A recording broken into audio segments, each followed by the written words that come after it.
नमस्कार. श्री जी.के. प्रधान लिखित व डॉक्टर रामचंद्र जोशी यांनी अनुवादित केलेली साद देती हिमशिखरे ही कादंबरी आपण वाचत आहोत. आज आपण दुसऱ्या प्रकरणातल्या 9व्या भागाचा पुढचा भाग वाचायला घेतो आहोत. मी ज्या समाजात वाढलो, ज्या कुटुंबात वाढलो आणि आईवडिलांनी ज्या तऱ्हेने जीवन घडवले तसा मी वाढलो बनलो. साऱ्या आयुष्यात मी प्रत्येक गोष्टीत हिरिरीने वागत आलो. कसली म्हणून मेहनत करायची मी बाकी ठेवली नाही. आमच्या घराचे वैभव, आमच्या कुटुंबाची परंपरा, वडिलांची जी इच्छा होती त्या सर्वानुरूप मी आयुष्यात सर्व काही मिळवले. परिणामतः वडिलांचा विश्वास मी संपादन केला आहे. घरच्या नातेवाईकांची माझ्याकडे पाहण्याची दृष्टी अशीच सहानुभूतीपर आहे. त्यामुळे मी आत्तापर्यंत जे केले त्याबद्दल मला पश्चात्ताप किंवा खंत वाटण्यासारखे काही घडलेच नाही. शिक्षणाबाबतीत मी इतक्या विविध विषयांचा अभ्यास केला आहे की बुद्धीला आकलन होत नाही असा कुठलाच विषय नाही. प्रत्येक विषयाचे जास्तीत जास्त ज्ञान मी संपादले आहे. त्यामुळे जीवनात जे हवे ते मी मिळवीनच असा मला आत्मविश्वास वाटतो आणि खरोखर त्या दृष्टीने मला मिळालेल्या शिक्षणाने चांगलाच हात दिला आहे. त्यामुळे गेल्या दिवसांबद्दल मला खंत वा खेद वाटत नाही. पण आता मनात विचार तरळतो आहे की पैसा, मानमरातब नि स्वास्थ्यमय ऐशारामी जीवन मिळवणे एवढाच की साऱ्या शिक्षणाचा सार्थ उपयोग. आत्तापर्यंत केले ते एवढेच असा मनाने कबुली जबाब दिला. माणसाला जगायला काय लागते त्याहीपेक्षा उच्च ध्येय व आदर्श मी माझ्यापुढे काय ठेवली होती ती कितपत साध्य झाली आजपर्यंतच्या जीवनात. गुरुदेवांच्या शब्दात म्हणायचे तर सारी धावपळ मृगजळामागे धावणाऱ्या हरणासारखी. हा शक्तीने बुद्धीचा नुसता अपव्यय होता नव्हे का? सारेच क्षणभंगूर, काल्पनिक नव्हते तर काय? कुठेतरी क्षणभर तरी मनशांतीचा अनुभव आहे का या सर्व धडपडीत नि एवढ्या वर्षांच्या दगदगीत? भावविवश होऊन काहीतरी विचारात भरकटत जायचे अशी माझी मनोधारणा नाही. अनुभवावर उभी असलेली सत्याचा शोध घेणारी माझी वृत्ती आहे. तेव्हा माझ्या दृष्टीने हे ठरले की सध्याचे चालू जीवन बदलण्याचे काहीच कारण नाही, परंतु गुरुदेवांच्या उपदेशाप्रमाणे वागायचे. त्यातूनच माझ्या अभ्युदयाची गोष्ट कोणती ते आपसुकच ठरेल. तेव्हा भावनेच्या आहारी जाऊन काहीतरी करण्यापेक्षा आयुष्यात घडतील तशा गोष्टी घडू देत असा मी शेवटी निर्णय घेतला. कारण मी कोणत्या वातावरणात वाढलो आहे किंवा मला कशा प्रकारचे शिक्षण मिळाले आहे या गोष्टी मनुष्याच्या जीवनात महत्त्वाच्या नसून मुक्त विचार नि त्यातून झालेल्या कृतीच जीवनाला खराखुरा आकार देत असतात असे मला पटू लागले होते. विचारप्रधान कृती ही मुख्य. मनुष्याचे जीवन त्याच्या कृतीने बनत असते. म्हणून एखाद्याचे जीवन कृतीने काठोकाठ भरलेले दिसते कारण त्याच्या कृतीमागे विचारांचा फार मोठा स्रोत असतो. जर आपल्या विचारांवर आपले लक्ष असेल तर कृतीवरही ते लक्ष तितकेच राहील. एखादी व्यक्ती जर स्वतः पलीकडे न बघणारी असेल तर त्याच्या साऱ्या कृतीही परिणामाबद्दल पर्वा न बाळगता संपूर्णतया आत्मतलबी, स्वतःचेच बडेजाव सांभाळणाऱ्या, केवळ आत्मतुष्टीकरता घडून आलेल्या अशा असतील. तेव्हा इच्छा आणि भावना एकमेकांचे चोचले पुरवण्याकरता कृतींना जन्म देत असतात. त्याकरता आपल्या भावना व इच्छा याचवर सक्त नजर ठेवून माणसाने वागायला हवे. तेव्हाच क्षणाक्षणाला बदलणाऱ्या कृतीचे स्वरूप माणसाच्या लक्षात येईल. अशा प्रकारे माझ्या विचारांना तीक्ष्ण आत्मनिरीक्षणाखाली मी सतत ठेवले तरच ते सदाचाराच्या चाकोरीतून सुव्यवस्थितपणे आयुष्यभर चालतील आणि अशा तऱ्हेने जन्मभर मी माझ्या विचारांच्या अधीन न राहता विचार माझ्या अधीन राहतील आणि तदनुषंगाने कृतीही. या आणि अशा प्रकारचे विचार करण्यात बरीच रात्र झाली. मी झोपलोही उशिराच. असे असूनही मला लवकर जाग आली.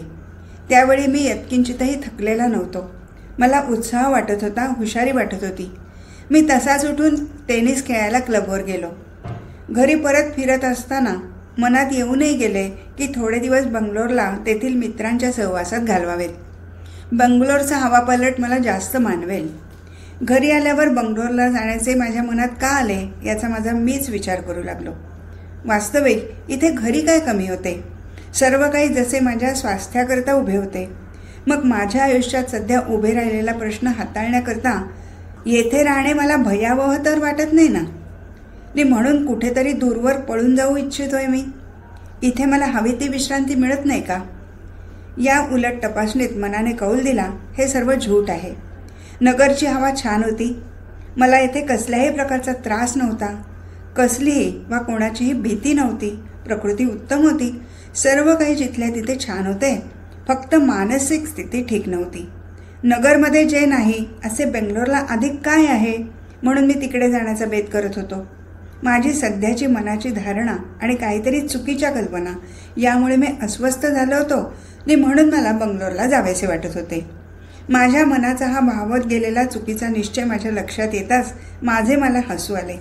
माझे मनच जिथे चुकीच्या दिशेने वाहवत जात आहे ते बंगलोरला जाऊन थोडे स्थिर होणार आहे. जागेत बदल करून नव्हे तर मनोवृत्तीत बदल केल्यानेच केवळ माझ्या विचारांना योग्य दिशा लागेल. त्यानेच आवश्यक वाटत असलेली मानसिक शांतता व विश्रांती मला मिळू शकेल हे मला स्पष्ट झाले. सूर्योदयानंतर धुके निवळावे तसे डोक्यातील बंगलोरला जायचे वेळ उगवले तसे मावळले. मी माझ्या घरीच संपूर्ण आरामात होतो. आगामी आयुष्याचा विचार कसा करावा याचे जणू प्रात्यक्षिकच या बंगलोर प्रकरणाने मला मिळाले. प्रश्न सुयोग्यपणे सोडवण्याचा हाच एकमेव मार्ग आहे अशी मला खात्री पटली. पुढील आयुष्यात या पद्धतीनेच विचार केल्यास कितीतरी गोष्टींचा उलगडा होईल याबद्दल मला विश्वास वाटला. तिसरे प्रकरण, भाग 1.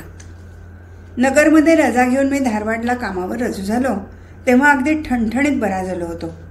एके दिवशी सरकाररित्या कळवण्यात आले की लायक व्यक्तींची मध्यवर्ती सरकारात उच्चपदस्थ जागी नेमणूक करण्याचा विचार चालू आहे.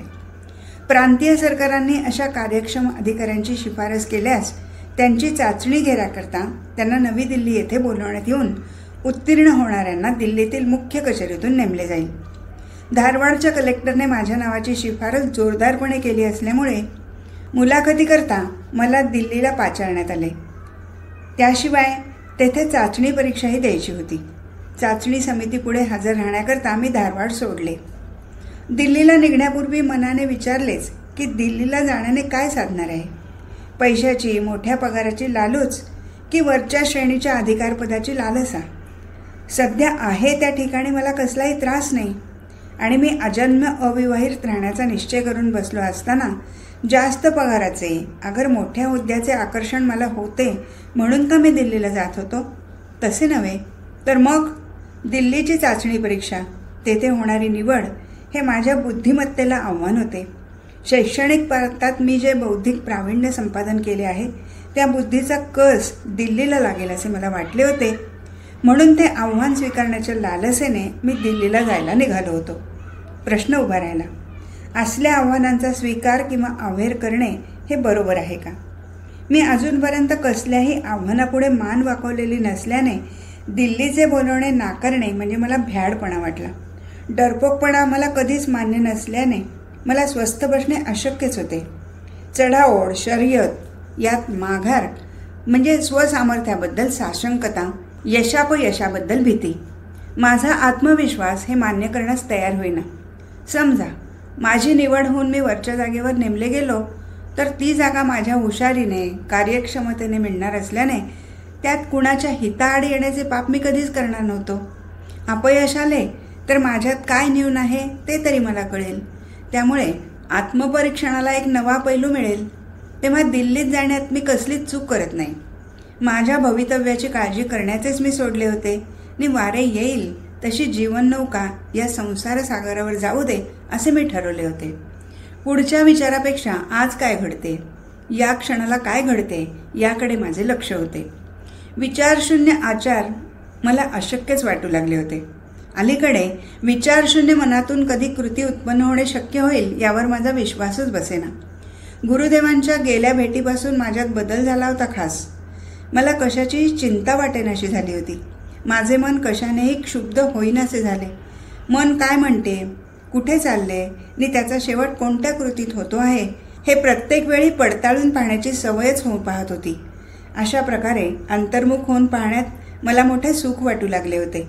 त्याने झाले काय, क्षणाक्षणाला मनावर उठणारे ध्वनी प्रतिध्वनी याची साध मन घेऊ लागले. मनातील एकही आघात विस्मृतीत नाहीसा होणे अथवा दुर्लक्षित जाणे अशक्य होऊ लागले. मनात एक तऱ्हेची अखंड जागरूकता साकार होत होती. चित्ताचीही सावधानता उत्तर आयुष्यात सहाय्यकारी होईल की कसे याचा विचारसुद्धा माझ्या मनाला शिवला नाही. पण एक गोष्ट मात्र निश्चित अनुभवास येत होती की आता माझ्या मनातील गोंधळ पुष्कळसा कमी झालेला होता. मनाने व शरीराने मी एक प्रकारे सुस्थिर होत होतो. पूर्वीपेक्षा माझ्यात जास्त जोम उत्पन्न झाला होता. वृत्तीनेही मी दिवसेंदिवस शांत व गंभीर बनत होतो. या दिवसात माझी प्रकृती छान होती.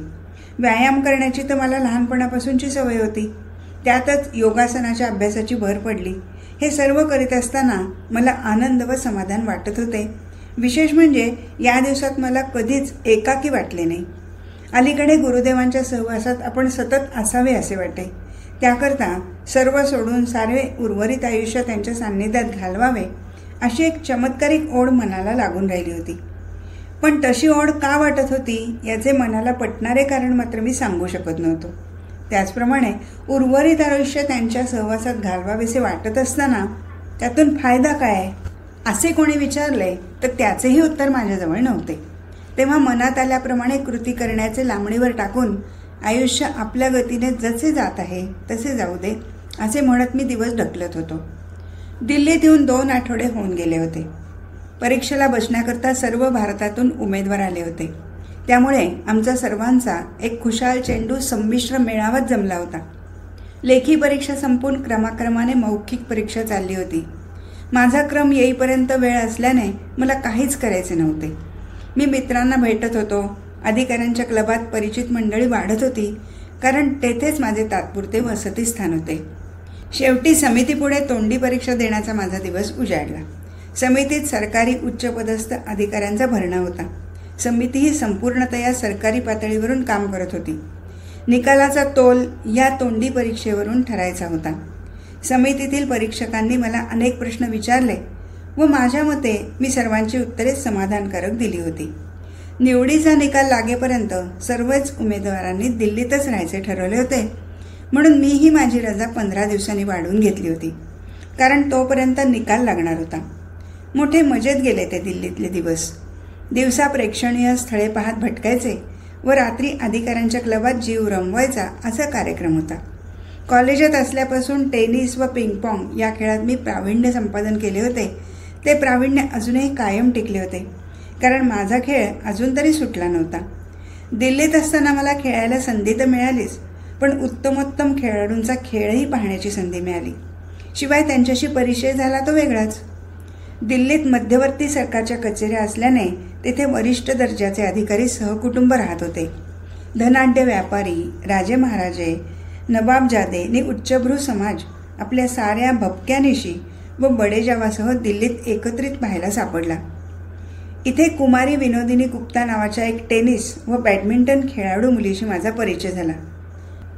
बडे बाप की बेटी, दिल्लीत श्रीमंत घराणे म्हणून मशहूर व त्यातच कमालीची सुंदर अशी ती मुलगी होती. एका स्पर्धेत ती माझी सहकारी खेळाडू होती. आम्ही स्पर्धा जिंकली तेव्हा तिच्या खेळण्यातील नैपुण्याबद्दल मी तिचे अभिनंदन केले. तिचे वडीलही एक बऱ्यापैकी टेनिसपटू असल्याने त्यांचा माझा परिचय होऊन त्याचे रूपांतर मैत्रीत झाले होते. टेनिस कोर्टवर रोज सकाळी खेळण्याच्या निमित्ताने आमच्या गाठीभेटी होऊ लागल्या. आमच्या परिचयाची मुळे खोलवर शोध घेऊ लागली. विनोदिनीने आपल्या पित्यासह बराच जगप्रवास केला होता आणि तिचे बरेचसे शिक्षणही विलायतेत झाले होते.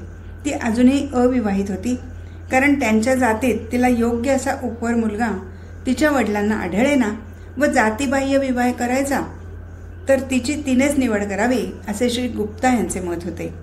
स्वतः श्री व सौ गुप्ता सुविद्य व सुसंस्कृत असल्याने आणि जगप्रवासात अनेक समाज त्यांनी जवळून पाहिले असल्याने लग्नाबाबत त्यांची मते उदार होती.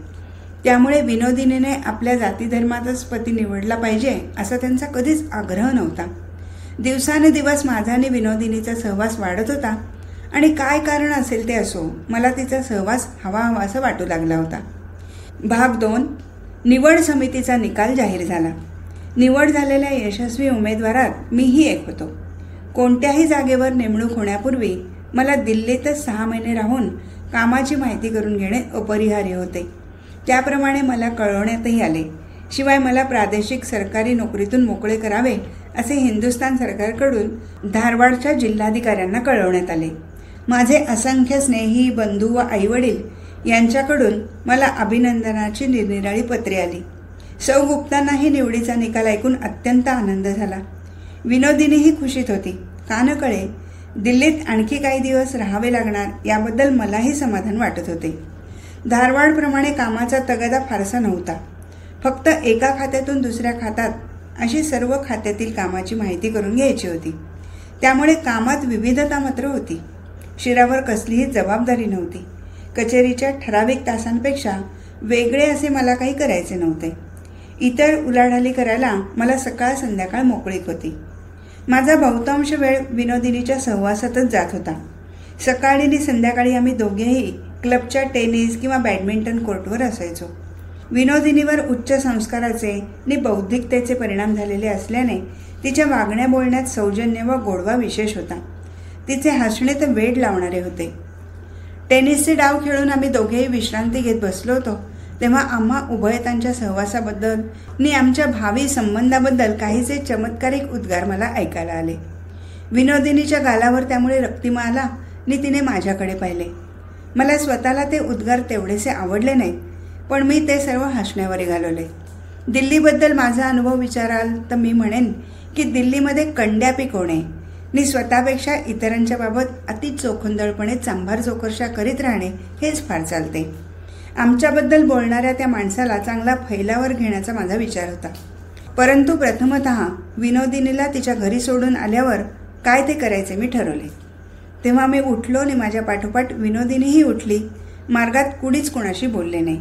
तिच्या घरी पोचल्यावर मी तो विषय काढला आणि तसाच परत क्लबवर येऊन त्या गृहस्थाला छेडले. आश्चर्य हे की माझा अवतार पाहून त्या गृहस्थाने माफी मागितली व आपल्या बोलण्यात विशेष गंभीर खोस नव्हती असे तो म्हणू लागला. विनोदिनीचीही माफी मागण्याचे त्याने कबूल केले. कोणाचीही नालस्ती करण्याचा त्याचा इरादा नव्हता. मी त्यावेळी त्याला बजावले की ठीक आहे वच्चमजी, यावेळी सोडून देतो, पण काय बकायचे ते सावधपणे बकत जा, नाहीतर माझ्याशी गाठ आहे हे लक्षात ठेव. माझ्या वैयक्तिक गोष्टीत कुणीही नाक खुपसलेले मला खपणार नाही.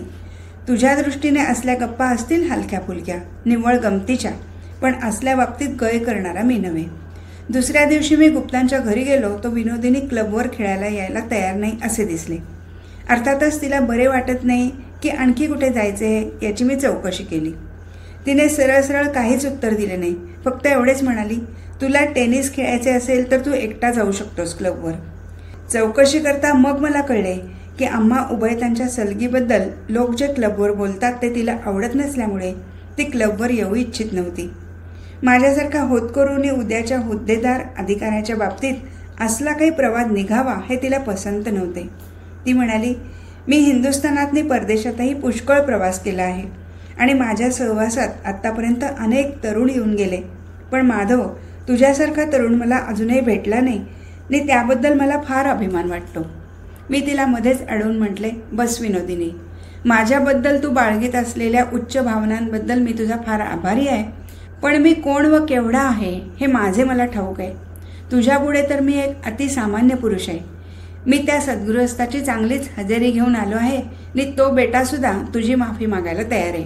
आपण एवढ्याशा निमित्ताने क्लबवर एकत्र जायचे टाळू लागलो तर मात्र लोकांच्या संशयाला जास्तीच खतपाणी पुरवल्यासारखे होईल.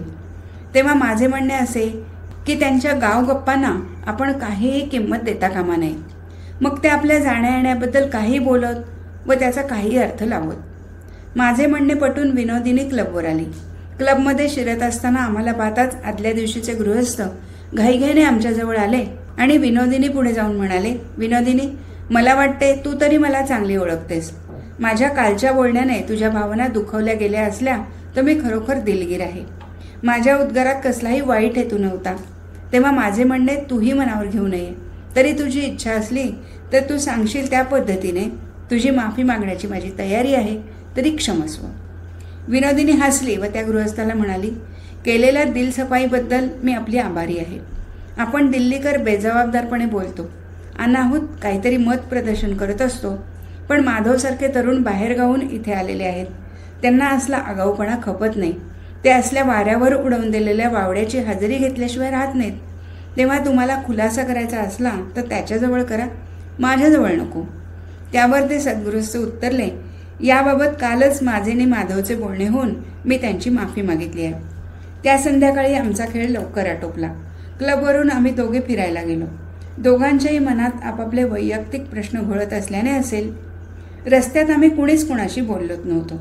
पण या मूक प्रवासाची मला एकदम जाणीव झाली म्हणून मी म्हणालो, विनोदिनी, अजूनही तुझी खेळकर वृत्ती परत आलेली दिसत नाही. तुला बरे वाटत नसेल तर आपण घरी परतूया.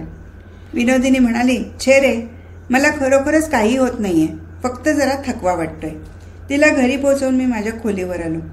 दिवस जात होते. आम्ही एकमेकांना भेटत होतो, जवळजवळ दर दिवशी. परंतु त्या दिवसापासून आमच्यातील दिलखुलासपणाला धक्का लागल्यासारखे झाले ते झालेच. मनातील रुखरुख बोलायला तर हवी होती, पण आधी सुरुवात कुणी कशी करायची असे काहीसे अवघड झाले होते. एका रविवारी श्री व सौ गुप्तांनी वनभोजनाचा बेत आखला आणि आम्ही सर्वजण त्यांच्या गाडीतून दिल्ली बाहेर जायला निघालो. दिल्ली सोडली आणि विनोदिनीने एक सुटकेचा सुस्कारा सोडला आणि मग विनोदिनी पूर्वीची विनोदिनी प्रकट झाली. आम्ही आमच्या दिमतीकरता डाक बंगला राखून ठेवला होता. एकंदरीत सहल फार मजेची झाली. न्याहारी आटोपल्यावर श्री व सौ गुप्ता बंगल्यातच आडवी झाली. मी आणि विनोदिनी भटकायला बाहेर पडलो. एका टेकडीकडे आम्ही आमचा मोर्चा वळवला. रस्ता नीट नव्हता व चढणही अवघड होती. त्यामुळे चढून जाताना पुन्हा पुन्हा विनोदिनीला माझ्या हाताचा आधार घ्यावा लागत होता. चढून गेल्यावर एक मोठे वडाचे झाड लागले व त्याच्या गर्द छायेखाली आम्ही उभयतांनी बसायचं ठरवले. मी झाडाच्या पारावर चढलो, पण विनोदिनीला तिथपर्यंत येताच येईना. तेव्हा तिचे दोन्ही हात मी धरले व तिला खेचून पारावर घेतले. यापूर्वी स्त्री सहवासात इतक्या सलगीने मी कधीच वागलो नव्हतो. विनोदिनीचे दोन्ही हात धरून तिला वर ओढून घेताना विनोदिनीने जणू आपले सर्वस्वच माझ्या हातात दिले आहे असे मला वाटले.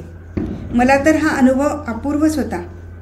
माझ्या सर्वांगातून गोड झिंजिण्या गेल्या आणि नेमके काय होत आहे याचा मला बोधच होईना.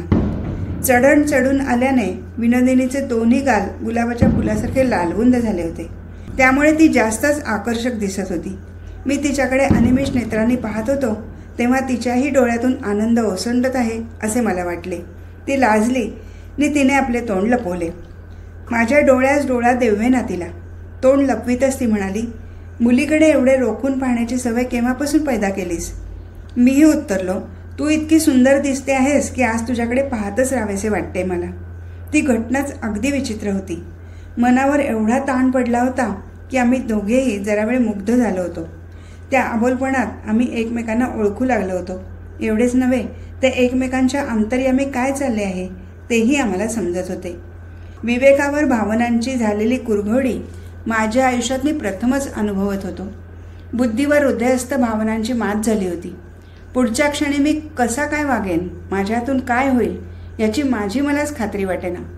काहीतरी अनपेक्षित व कसली तरी अबोध शक्ती माझा ताबा घेत आहे आणि माझ्यावरचा माझा ताबा ढिला पडत आहे असे मला वाटू लागले. स्त्रीसुलभ प्रवृत्तीने तो फरक विनोदिनीच्या लक्षात येत होता व ती जास्त गंभीर झाली होती. विषय बदलण्याकरता ती म्हणाली, माधव, आपण जरा मूकपणे असेच काही वेळ बसलो तर कुणाला वाटेल आपण एकमेकांशी भांडलो आहोत. ती माझ्यापासून थोडी दूर सरकलीने म्हणाली, म्हटलं आलास की नाही अजून ताळ्यावर? मी हसलो आणि म्हटले, अशा सुंदर वातावरणात तुझ्यासारख्या देखण्या मुलीच्या संगतीत मन ताळ्यावर ठेवून वागणे कसे शक्य आहे? ती म्हणाली, तू काय बोलतो आहेस याचा जरा गंभीरपणे विचार कर. तू सुशिक्षित आहेस, समाजात तू कोणीतरी प्रतिष्ठित सद्गृहस्थ आहेस, तेव्हा असं वागून तुला चालणार नाही याची मी तुला आठवण करून द्यायला हवी का? या तिच्या उद्गारांनी मात्र मी ताळ्यावर आलो. माझी मला लाज वाटली आणि सभ्यतेचे माझ्याकडून अतिक्रमण झाले असे मला वाटल्यावाचून राहिले नाही. तिच्या असहाय्यतेचा मी त्या एकांत स्थळी नको तसला फायदा घेत होतो आणि ज्या विश्वासाने तिच्या आईवडिलांनी तिला माझ्या संगतीत हिंडू फिरू दिले त्याला मी माझ्या वागणुकीने काळीमा आणला होता. मी म्हटलेही, विनोदिनी, मला माफ कर. तुला यत्किंचितही जरी मी दुखावले असेल तर त्याबद्दल मी मनापासून फार दिलगीर आहे. ती म्हणाली, मानापमान किंवा मला दुखवण्याचा प्रश्नच उद्भवत नाही. पण आपला परिचय झाल्या दिवसापासून अधिक न आढळलेला आडमुठेपणा आणि आडदाणपणा तुझ्या वागण्यात पाहून मात्र मी विस्मित झाले. तुझ्या मनात काय चालले आहे ते मी समजू शकते, पण आपले उभयतांचे वय लक्षात घेता आपण कधीही समंजसपणे विचार करायला हवा. अशा वागण्याचा परिणाम किती दूरगामी व कसा होईल हे नको का लक्षात घ्यायला? तू माझ्याशी जसा वागलास त्यात चूक होती असे नाही मी म्हणत, परंतु तुला तसे वागू देण्यास प्रोत्साहन किती द्यायचे याचा मीही विचार करणे जरूर आहे. मलाही तू चाळवलेस, त्यापूर्वी तू गंभीरपणे विचार करायला हवा होतास. मला असे वाटते की तुझ्या माझ्या वागण्यात असे काही असता कामा नये ज्यामुळे आपल्याला पश्चात्ताप वाटेल, खंत वाटेल. तुझे पूर्वचरित्र मला थोडेच माहीत आहे. तुझ्या आवडीनिवडी, जीवनातील ध्येये, महत्त्वाकांक्षा याबद्दल मला फारच थोडी कल्पना आहे. तुझेही माझ्याबद्दल संपूर्ण अज्ञान आहे. माझे आत्तापर्यंतचे जीवन कसे गेले व पुढील आयुष्यात कसल्या इच्छा, आकांक्षा, ध्येये मी बाळगून आहे याची तुला माहिती नाही. तेव्हा मनोविकाराचे अधिराज्य आपल्यावर व्हावे इतके आपण आता लहान नाही. आगामी जीवनाची कृत्रिम नव्हे तर डोळस चित्रे आपण निश्चितपणे रंगवू शकू असेच आपले वय आहे. तेव्हा आपण आपली मैत्री आहे तशीच पुढे चालू ठेवूया. त्यात बदल करावा, काही निराळे व्हायला अजून बराच काळ जायला हवा. माझ्याविषयी तुझ्या काय भावना आहेत ते मला तरी ठाऊक नाही, पण मैत्रीण म्हणून तू माझा स्वीकार केला आहेस असे मी धरून चालले आहे. तेव्हा कसल्याही आतताईपणाच्या कृतीने आपल्या मैत्रीतली माधुरी आपण बिघडवू नये, तिला कडवटपणा येऊ देऊ नये असे मला तरी वाटते. यावेळेपर्यंत मी मनाने पुष्कळ सावरलो होतो, म्हणून मी म्हणालो, विनोदिनी, तू म्हणतेस ते तंतोतंत बरोबर आहे. माझ्या आयुष्यात मला वाटते की माझ्या बुद्धीवर माझ्या हृदयस्थ भावनांनी कुरघोडी केली असा हा पहिलाच प्रसंग आहे. कोणतीही कृती प्रत्यक्षात आणण्यापूर्वी माणसाने दोनदा विचार करायला हवा हे तुझे म्हणणे मला एकदम मान्य. एका विशिष्ट अतिरिक्त भावनाविवश अवस्थेत मी काही चुकून बोललो असेल तर ते तू विसरून जा. तू मला ताळ्यावर आणलेस याबद्दल तुझे अत्यंतिक आभार मानायला हवेत. त्याचवेळी श्री व सौ गुप्ता आमच्याच बाजूने येत असलेले आढळले. आम्ही दोघे ताडकन उठलो व त्या दोघांपर्यंत जाऊन पोचलोही. डाक बंगल्यावर पोचल्यावर आमची जेवणे झाली. दुपारचा चहा झाल्यावर आम्ही पुन्हा दिल्लीकडे कूच केले. वाटेत माझ्या खोलीवर गुप्ता मंडळीने मला सोडले व ती मंडळी आपल्या बंगल्याकडे वळली.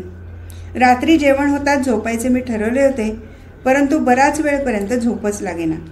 दुपारी घडलेल्या प्रसंगाचा विचार मनात येत होता असे नव्हे, तर दिल्लीला पाऊल टाकल्या दिवसापासून आजपर्यंतच्या सर्व घटना माझ्या डोळेपुढून सरकत होत्या. विनोदिनीचा परिचय कसा झाला आणि त्याचे रूपांतर मैत्रीत कसे झाले. जसजसे दिवस जाऊ लागले तसते ते त्या स्नेहाचे स्वरूप प्रेमातच म्हणता आले नाही, तरी मोहात पाडणारे, एकमेकांबद्दल भुरळ पाडण्या इतके कसे ओढाळ झाले याचे चित्र स्पष्ट होऊ लागले. तिच्या सान्निध्यात माझ्या मनोवृत्ती फुलतात आणि तिच्या गैरहजेरीत एकाकीपणाची सल मनात टोचत राही ही वस्तुस्थिती मला नाकारता येईना. माझ्या कुटुंबियांपासून आणि स्नेही मंडळींपासून मी कितीतरी दूर येऊन पडलो होतो. तिच्या सहवासात म्हणूनही असेल मला एक प्रकारचे सुख वाटत होते हे निश्चित. आत्तापर्यंत घडत गेलेले अनेक प्रसंग आठवले आणि तिच्या सौंदर्याने कसा भारावलं तेही माझ्या लक्षात आले. खरे पाहता त्यात विनोदिनीची काही चूक नव्हती, किंबहुना मला झुलवण्यात तिने कधीच पुढाकार घेतला नव्हता. माझ्या संगतीत तिलाही काही हवेहवेसे वाटण्याचा संभव होताच. विचारमंथनात मला समजून आले की नकळत अहेतुकपणे का होईना मी जरा मूर्खासारखाच वागत आलो. दुपारी घडलेल्या प्रसंगी जर मी वेळेस ताळ्यावर आलो नसतो तर काय झाले असते याची मला कल्पनाच करवेना. झालेल्या घटनेचे मला आभारच मानायला हवेत आणि विनोदिनीने माझ्या डोळ्यात वेळीच झणझणीत अंजन घालून कायमचे ऋणी करून ठेवले आहे हे मला पटले. नीती अनितीबद्दल माझ्या ठोकळेबाज कल्पना नाहीत, त्यामुळे नैतिक अधपात वगैरे विचारांचा माझ्या मनाला स्पर्शही झाला नाही. परंतु व्यक्ती म्हणून मी केवढा धोका पत्करत होतो याची मला पुन्हा जाणीव झाली आणि जसा वागलो तसा वागायला नको होते असे वाटल्या वाचून मात्र राहिले नाही. विचारणी परीक्षण निरीक्षण याचा नेमका विसर पडून त्याचवेळी मी कसा वावलो. याला प्रेम म्हणायचे का, की मोह, भूल, भुरळ, की केवळ भोगेच्छा. प्रेमाचे विशुद्ध स्वरूप तरी काय. प्रेमात मग ते जिवंत व्यक्तीवर असो, काल्पनिक ध्येयादी अचल स्थितीवर असो, एकच गोष्ट अनुस्यूत असते, आपण प्रेम करतो ही एकमेव भावनाच अत्यंत सुखावह समाधान देणारी व रोचक असते. प्रेमासाठी सुख विसरणे हीच तयारी हवी. प्रेमासाठी देहविसर्जन हीच खरोखर मुक्ती. तिथे देवाणघेवाण नाही, स्वामित्वाची अपमतलबी भावनाही नाही. प्रेम हा निव्वळ मनोविकार असेल तर विनोदिनीला त्या विकाराचे भक्ष्य बनवणे यासारखी माझ्यासारख्या सुविद्ध व सुशिक्षित म्हणवणाऱ्याला कमीपणा आणणारी, क्षुद्र ठरवणारी गोष्ट नाही.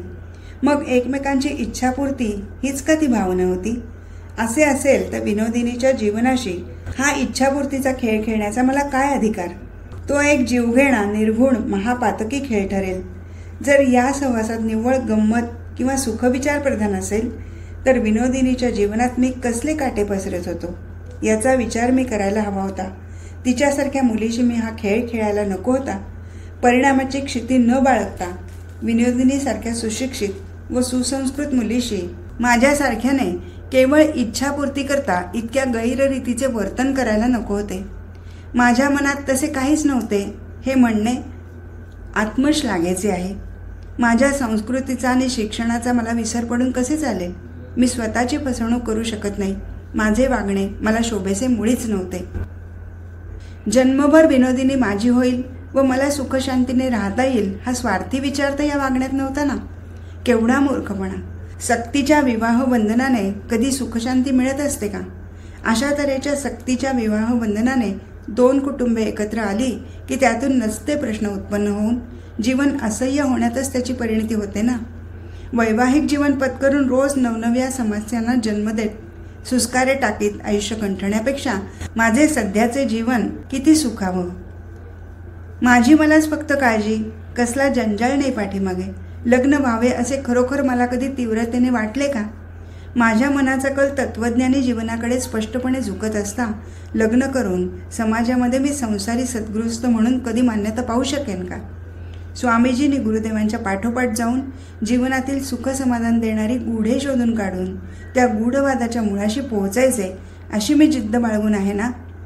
तर मग मी याप्रमाणे सुखोपभोग, भावनिक व शारीरिक गरजा अशांसारख्या अनित्य सुखाच्या मागे लागलो तर मी पत्करलेल्या मार्गात अडचणच नव्हे तर जे माझा मार्ग निष्कंटक व्हावा या सदिच्छेने मला सहाय्य करू इच्छितात त्यांच्याही पुढे नसता पेच प्रसंग मी निर्माण केल्यासारखे होणार आहे. तेव्हा माझ्या कृतीचा साधक पाधक विचार मी सर्व बाजूनी करायला हवा. आज इथेच थांबू. हरिओम तत्सत.